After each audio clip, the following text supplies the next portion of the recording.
नमस्कार साथियों, आज चैप्टर 2 बीएनएस पढ़ेंगे। बीएनएस चैप्टर 2 पढ़ना जरूरी है, इसलिए जरूरी है कि ये हमारे सिलेबस का हिस्सा भी है और प्रैक्टिस में काम भी आने वाला है। एक बार बीएनएस का चैप्टर 2 पढ़ेंगे। बीएनएस चैप्टर 2 क्या कहता है? Of punishment. क्या कहता है? Of punishment. का पनिशमेंट, किसका पनिशमेंट? दंड, अपराध का दंड, अपराध का offence, punishment, offence of punishment, अपराध का दंड। एक बात, पनिशमेंट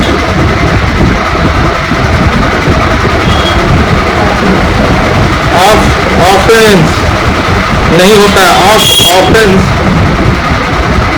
ऑफ पनिशमेंट। ये जो है अपराध का, जो है अपराध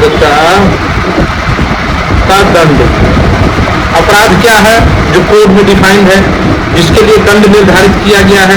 तो जो इस संहिता में अपराध घोषित किया गया है वो अपराध है, और किसी अन्य लॉ द्वारा भी उसे अपराध घोषित किया गया है जिसके लिए दंड निर्धारित है वो अपराध है। और जो दंड निर्धारित है उस अपराध के लिए वो दंड जो है वो मिलेगा। कौन देगा भाई? तो जज देगा। कौन देगा? जज देगा। समझ गए? कैसे देगा?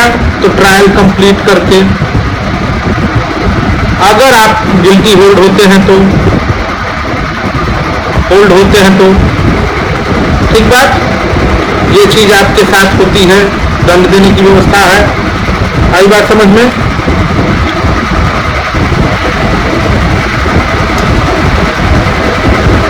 चलिए, अब दंड जो है कितने प्रकार के होते हैं? दंड मोस्टली 4 प्रकार के हैं। पहला जो है दंड, एक है दंड, पहला दंड जो है डेथ है। दूसरा जो है इम्प्रिजमेंट है।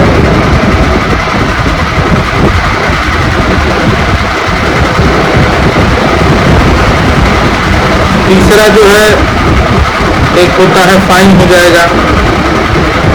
चौथा जो है फॉरफिट ऑफ प्रॉपर्टी हो जाएगी, फॉरफीचर ऑफ प्रॉपर्टी। और पांचवा जो ऐड हुआ है newly service, community service. Death में मृत्यु तक, मृत्यु दंड। इम्प्रिजमेंट कारावास, फाइन अर्थदंड, फॉरफिटेड संपत्ति का जब्तीकरण,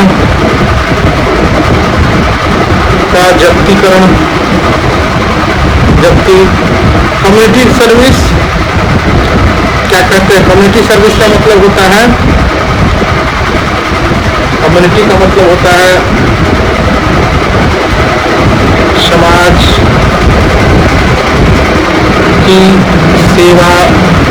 नेता नहीं, जो समाज से ही अपने को लिखते हैं, अब कम्युनिटी सर्विस कर रहे हैं आप, तो इस तरीके का दंड भी है। अब मृत्यु दंड की परिभाषा यही है कि मृत्यु हो जाने तक। कारावास 2 टाइप के होते हैं, एक सिंपल और एक रिगरस। एक सिंपल,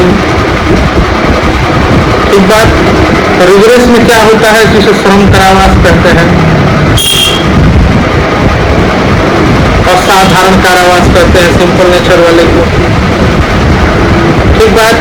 सादा श्रम कारावास में मैंडेटरी श्रम है, काम करना, लेबर करना मैंडेटरी है, ठीक। और सिंपल वाले में मैंडेटरी नहीं है, सिंपल वाले में मैंडेटरी नहीं है, ठीक बात। कारावास से लाइफ भी होता है, आजीवन कारावास दिया जा सकता है, या फिर नंबर ऑफ ईयर्स भी हो सकता है। सीधा समझे, नंबर ऑफ ईयर भी हो सकता है, और ईयर्स भी दिया जा सकता है। तो ये है, किसी को 7 साल, किसी को 2 साल, किसी को 5 साल, ये नंबर ऑफ ईयर्स होते हैं। किसी को 10 साल, किसी को 20 साल, ठीक बात। ये आपको मोटा मोटी समझ गया। देखिए रिग्रेस इम्प्रिजमेंट की बात कर रहा है, इम्प्रिजमेंट कितने टाइप के होते हैं? तो दो तरीके के, विद हार्ड लेबर, श्रम कारावास, और सिंपल वाला भाई मैंडेटरी नहीं है, आप कर सकते नहीं कर सकते हैं। फॉरफिट ऑफ प्रॉपर्टी, संपत्ति का जब्तीकरण, फाइन और दंड किसी अपराध के लिए अर्थदंड लगाया जाए, 10,000, 20,000, 50,000, 10,000, 20,000, 50,000, 100 रुपए, जो भी हो दंड वो हो। कम्युनिटी सर्विस में ये आ सकता है कि मान लीजिए स्कूल में आपको बच्चों को पानी पिलाने को हो, चाइल्ड के लिए ड्रिंकिंग वाटर का अरेंजमेंट करें, आप पिलाएं उसको, ये हो सकता है। या ऑफिस में क्लीनिंग करें, कितने दिन तक? जितने दिन का जज देता है कम्युनिटी सर्विस। कम्युनिकेशन कैसे होगा? तो विदाउट कंसेंट भी हो सकता है। 5वां जो सेक्शन कह रहा है, जो संबंधित गवर्नमेंट है, जो without consent of the offender, अपराधी की बिना सहमति को उसे कम्युनिकेट किया जाए। कम्युनिकेट एनी पनिशमेंट अंदर दिस संहिता में भी कहने का तात्पर्य है उसे जिस विषय से दंड सुनाया जाएगा उसके कंसेंट की जरूरत नहीं है कि आपको दंड सुनाया जाए। साहब आपको दंड दिया जाए, पूछने की जरूरत नहीं है। भाई दोषी हो तो दंड मिलेगा, गिल्टी हो तो दंड मिलेगा। समझ गए बात? आ गई समझ में? Furcation of term of punishment in the calculating frication term which is punishment, imprisonment of life shall be revoked and is equal to imprisonment for the 20 year unless otherwise the provided। कहने का मतलब 20 साल तक life को माना जाता है, 20 साल रहेंगे, या फिर टिल लाइफ किसी को हो तो टिल लाइफ भी हो सकता है। एक बात समझ में आया? आगे चलते हैं। सेंटेंस में भी in the certain case, sentence अथवा क्या कह रहा है? सेंटेंस में भी in the certain case of imprisonment wholly or partly rigorous or simple हो सकता है। भाई कुछ में मान लीजिए एक आपने अपराध किया 102 का बीएनएस का, ठीक बात, बीएनएस जो 302 आईपीसी थी, ठीक है। अब एक में और चार्जेज आपके अगेंस्ट है, मान लीजिए थ्रेट का 504 की बताया तो जान से गाली हो गया, थ्रेट हो गया, ये हो गया। तो इसमें जो मान लीजिए आपको 102 में है, लाइफ किया गया है, लाइफ कर दिया जज ने विथ रिग्रेस, और इसमें आपको 2 साल किया सिंपल, और इसमें आपको 4 साल किया सिंपल, और साथ में फाइन भी कर सकता है।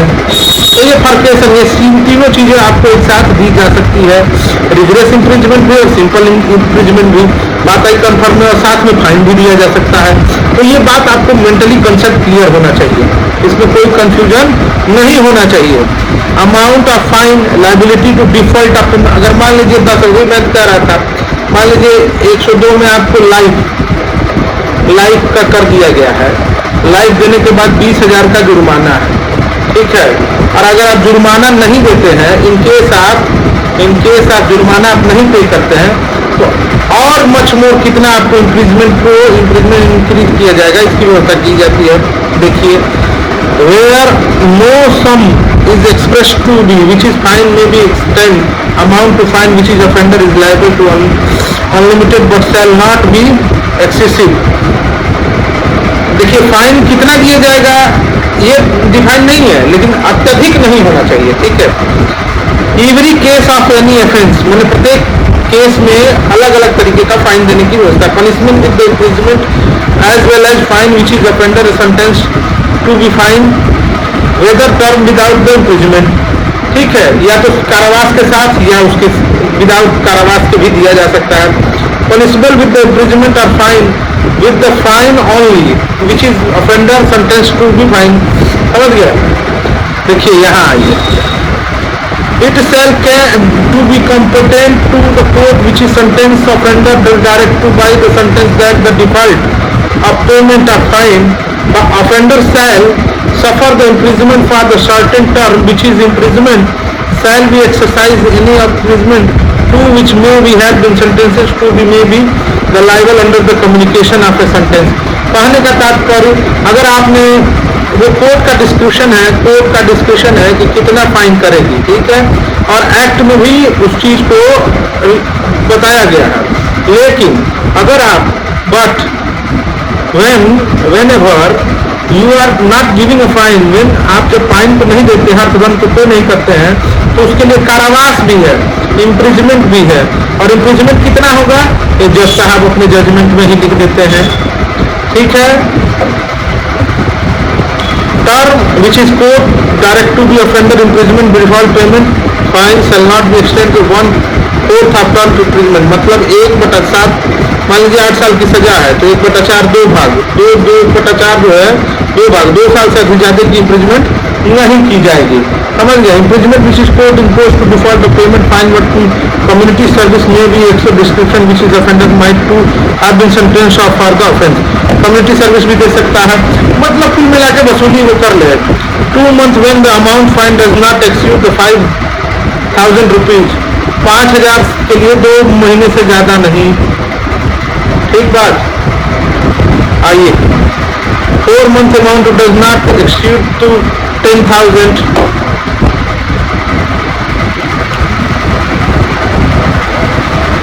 4 महीने के लिए 10,000। ठीक बात। 1 year and any other cases, imprisonment which is to impose default payment of shall be terminated whenever the fine either the paid and liable to process of the law.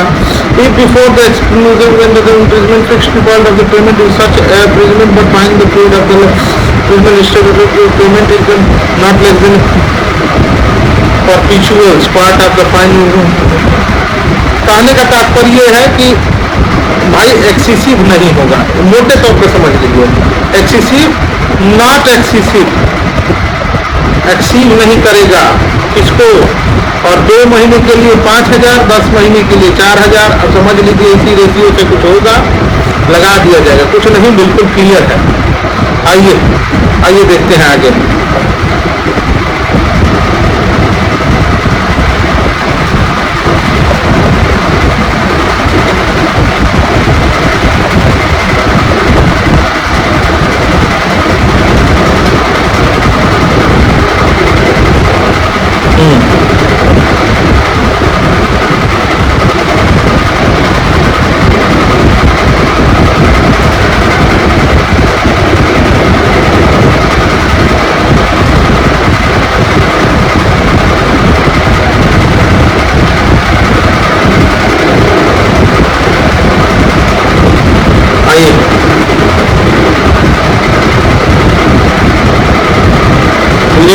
Limit of punishment of offence made of the several offences, where anything which is in the offence is made of the part, any of which parts is self the offence, it is offender shall not be punished with the imprisonment more than one of such offences unless to be so expressly provided, where anything is offence failing with the 2 or more separate definitions any law of offences for the time in which is offence defined or punishment।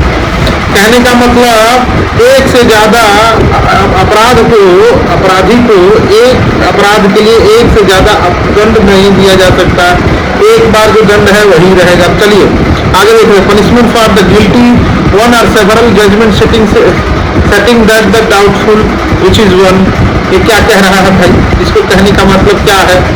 Solitary confinement भी समझना जरूरी है। Solitary confinement he must है, इससे ज्यादा solitary confinement है, लेकिन पहले इसको भी थोड़ा सा पढ़ लेना जरूरी है क्योंकि हमारे पार्ट में है और इसको पढ़ना इसलिए जरूरी है ताकि आपको समझ में आए। अगर देखिए भैया दंड का हिसाब किताब है तो थोड़ा सा बोरिंग नेचर समझ में आता है, लेकिन लॉ को जो है अंडरस्टैंडिंग होनी चाहिए, न कि रट्टा पोपट होना चाहिए। अगर रटेंगे तो आप नहीं समझेंगे। लॉ हमेशा अंडरस्टैंडिंग होनी चाहिए, word to word. Punishments of the person guilty 1 of the several offences, judgment setting that the doubtful of which in case in which judgment is given the person is guilty of 1 or several offences specified in the judgment but not doubtful, but that is a doubtful which is this offence he is guilty, the offender shall be punished for the offence for which is lowest punishment provided, it same punishment is not provided to all. कहने का मतलब कोई अपराध के लिए ऐसा सारगर्भित judgement है जिसमें डाउटफुल है, संदेह है, उसमें सबसे लोअर पनिशमेंट होगा, सबसे कम वाला दंड दिया जाएगा।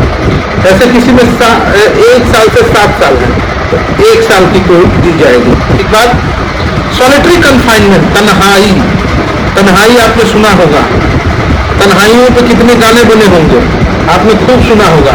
उसी तरीके से हमारे यहाँ एक सॉलिटरी कन्फाइनमेंट का प्रोविजन भी है।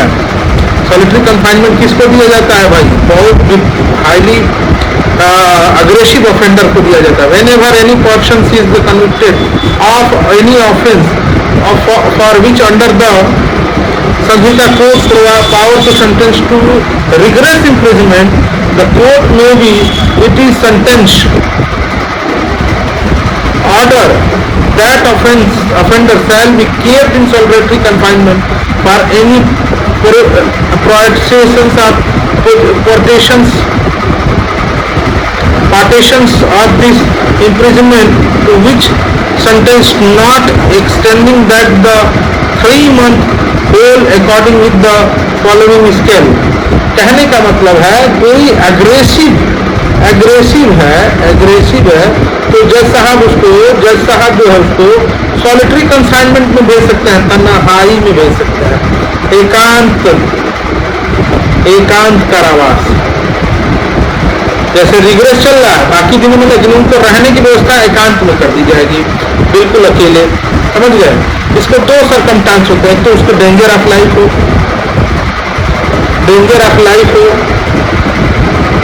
या फिर वो अग्रेसिव हो, दूसरे के लिए डेंजर हो, समझ गए। यही तरीका होता है।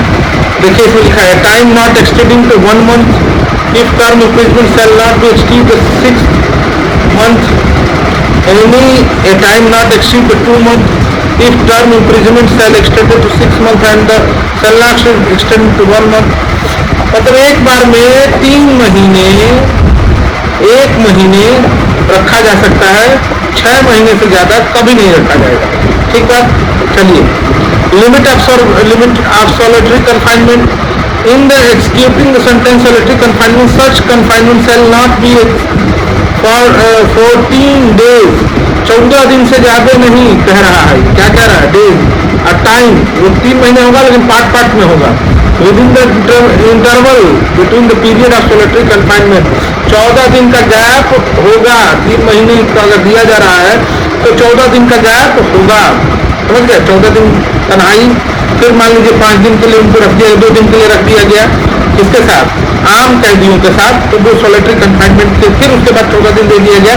इस तरीके के पार्ट में solitary confinement. Enhance the punishment for the certain offence after period of conviction when ever having been convicted by the court India offense punishable under the chapter 10, chapter 13 नहीं कितना है 17 of Samhita with the imprisonment either description term is 3 years upward shall be guilty or any offense punishable under this either those chapter like the imprisonment term like the shall be subject to research। मतलब 10 साल तक के लिए बढ़ाया जा सकता है। कब? जब आप इस चैप्टर 10 और चैप्टर 17 और 10 के लिए अपराधों के लिए बढ़ाया जा सकता है। देखिए इतनी बात समझ में आ गई होगी, तो आप लोग कमेंट में लाइक एंड सब्सक्राइब करते हुए कमेंट भी करेंगे। जय हिंद, जय भारत। अगला